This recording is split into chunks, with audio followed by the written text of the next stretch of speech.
My family has made me the designated driver every New Year's Eve since I was 19. This year, I said no, and now I'm starting to see their true colors after saying no just once.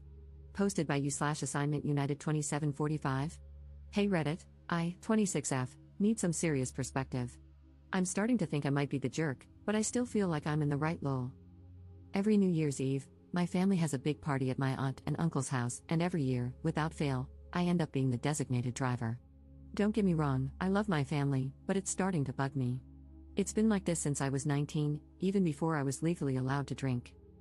I don't drink much, maybe a glass of wine or a beer, but I don't get plastered. I'm fine with driving people home if they need it, but for the past few years, everyone expects me not to drink so I can drive them back. Every year, it's the same. Oh, can you drive? You're not drinking anyway. I always say yes because I don't want to let anyone down. Fast forward to this year's New Year's Eve.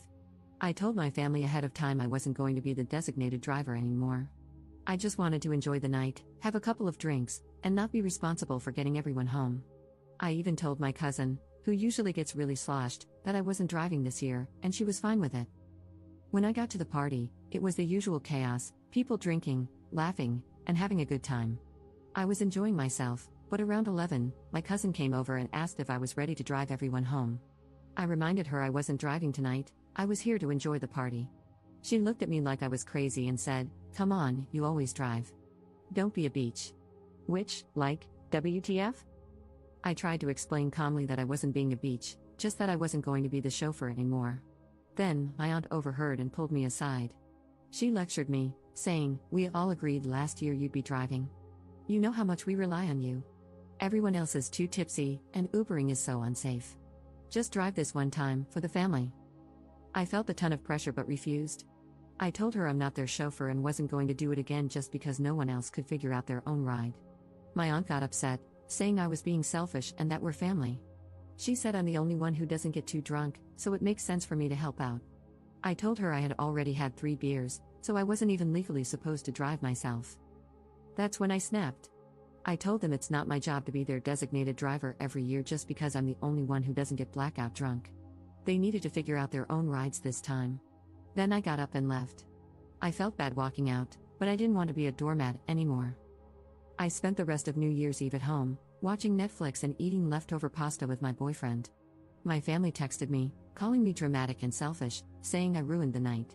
They said I was being super sensitive and that everyone was disappointed in me. Everyone's demanding an apology out of me now. And by the way, I got home perfectly safe by Uber. But anyway, Reddit, am I the jerk here? Relevant comments. Commenter. You are not the jerk. Your family is gross. But why didn't your boyfriend spend New Year's Eve with you? Ops response. He's a nurse and had a shift that overlapped with the party. He could have potentially come, but he was exhausted and wanted to go straight home to take a shower while he waited for me to get back. Another reason I didn't want to be the designated driver was that I didn't want to stay out too late because I wanted to see my boyfriend. Commenter 2. Well, I agree wholeheartedly with the Redditor who said you should spend New Year's Eve someplace else. What your auntie did was incredibly entitled and disrespectful. Clearly, you did not agree to be the driver. She and your other drunk relatives decided that you would be the driver.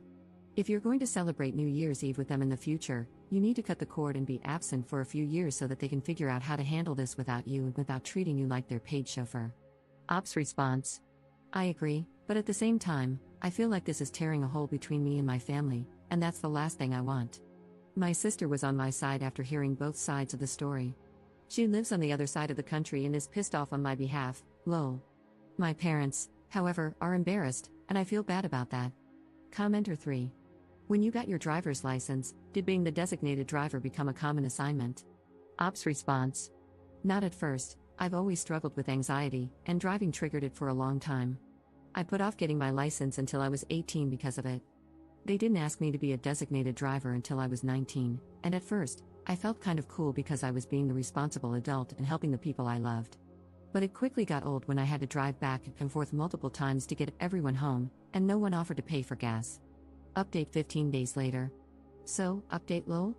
Before I get to that, I want to address some popular questions from my last post. Some people got confused and asked similar questions, so I thought it might be nice to answer them here. How do I give everyone a ride home?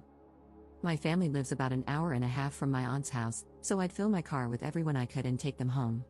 The next day, they take their spouses' cars to pick up the ones they left. Stupid, I know. How did I get home? I got an Uber. Why was my cousin asking to leave at 11? She was drunk and probably had no idea what time it was. My aunt overheard me getting a little upset and pulled me aside, which sparked everything. Now, the update. I ended up sending a text to our family group chat, including those who didn't make it to the party but heard about what happened. I'll copy and paste what I said here. Hey everyone, I'm not going to apologize for what happened on New Year's Eve. I told you all well in advance that I wasn't going to be the designated driver this year, and I expected you to respect that. I'm not anyone's personal chauffeur, and I'm done being treated like I'm responsible for everyone else's lack of planning. When cousin's name called me a beach for not driving, that was uncalled for. And aunt's name, lecturing me about being selfish and ruining the night because I chose to enjoy myself instead of taking on that responsibility again? I love you all, but I can't be your punching bag anymore. I'm not going to keep letting myself be the one who sacrifices for everyone else's convenience. I've done it for years, and I'm done. Next year, I think I'll be spending New Year somewhere else. I wish you all safe rides home and hope you'll be able to figure something out. I'll be taking some space from everyone and hope you will understand. I then made the painful decision of blocking my parents, who have been calling me terrible names and making me feel like complete crap since this happened. I never realized how dark my childhood was with all the gaslighting. My parents are probably the reason I have such severe anxiety. My sister and brother are on my side and equally pissed off at our family, so I still have them at least. I really do want to thank you all. I've always known something was off with my family, but I never realized how much I was taken for granted, how unloved I felt, until now. Thank you for helping me realize that I'm worth more. And to end on a positive note, my boyfriend is now my fiancé. A few days after my post, he proposed. His original plan was to take me to see some cutesy light displays in our town after I got home and propose there, which made my heart melt a little since I knew he was so tired after working lol, but when he saw me walk and crying, he read the room and switched things up. When I was feeling better, he took me to dinner and proposed there. I have no idea how the wedding will go or if my parents will be there, but I'm excited to spend it with the people who love and appreciate me. Relevant comments. Commenter. Did anyone respond to the text? Ops response. I don't know. I blocked everyone who went to the party or asked me to be the designated driver, and then I removed myself from the conversation. Commenter 2. Wow, first off, congrats on the engagement. It sounds like your fiancé is a keeper, he's got that perfect read the room and propose when the vibes are right energy. Honestly, your text to the group chat was iconic. That's some real main character energy right there, setting boundaries and refusing to be everyone's unpaid Uber anymore. I'm glad you stood your ground. You deserve better than being treated like a backup plan for their poor planning. The fact that your parents doubled down with the gaslighting just proves you made the right call by blocking them for now. That's a tough move, but it sounds like you're finally putting yourself first, and that's huge. And shout out to your siblings for having your back, sounds like you all are the real MVPs of the family. As for the wedding, focus on the people who truly support you. You've already got your siblings and fiancé in your corner, and that's a solid squad. The rest can figure themselves out. You're starting this new chapter surrounded by love, and honestly, that's all that matters. Ops response. He's the best, he's always had my back with my family. He wanted to come with me to the party to support me because he thought they might act up, but I knew he'd be tired after working, so I told him not to worry about it. He also helped me write this post and has been reading all of your comments, lol, and he says hi. Commenter 3. Congratulations on everything.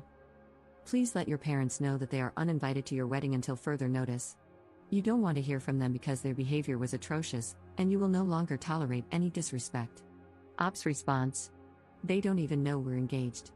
I posted it on my Instagram, but they no longer have access to that or my number.